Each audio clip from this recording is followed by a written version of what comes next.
Second Chronicles chapter number 12. And it came to pass, when Rehoboam had established the kingdom, and had strengthened himself, he forsook the law of the Lord, and all Israel with him.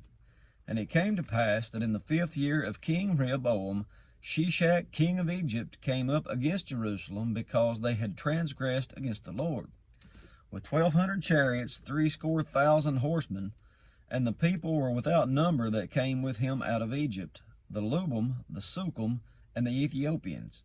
And he took the fenced cities which pertained to Judah, and came to Jerusalem. Then came Shemaiah the prophet to Rehoboam, and to the princes of Judah that were gathered together to Jerusalem because of Shishak, and said to him, Thus says the Lord, You have forsaken me, and therefore have I also left you in the hands of Shishak.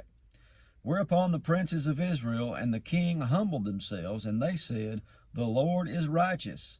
And when the Lord saw that they humbled themselves, the word of the Lord came to Shemaiah, saying, They have humbled themselves, therefore I will not destroy them, but I will grant them some deliverance. And my wrath shall not be poured out upon Jerusalem by the hand of Shishak. Nevertheless, they shall be his servants, that they may know my service, and the service of the kingdoms of the countries. So Shishak king of Egypt came up against Jerusalem, and took away the treasures of the house of the Lord, and the treasures of the king's house. He took all. He carried away also the shields of gold which Solomon had made, instead of which King Rehoboam made shields of brass, and committed them to the hands of the chief of the guard that kept the entrance of the king's house. And when the king entered into the house of the Lord, the guard came and fetched them, and brought them again to the guard chamber. When he humbled himself, the wrath of the Lord turned from him, that he would not destroy him altogether, and also in Judah things went well.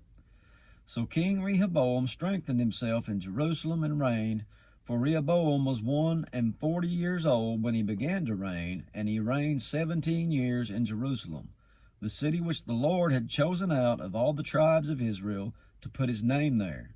And his mother's name was Naamah, an Ammonitess. And he did evil, because he prepared not his heart to seek the Lord.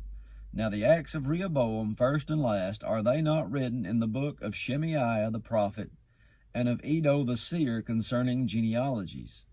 And there were wars between Rehoboam and Jeroboam continually, and Rehoboam slept with his fathers, and was buried in the city of David, and Abijah his son reigned in his stead. That's it for chapter 12. God bless.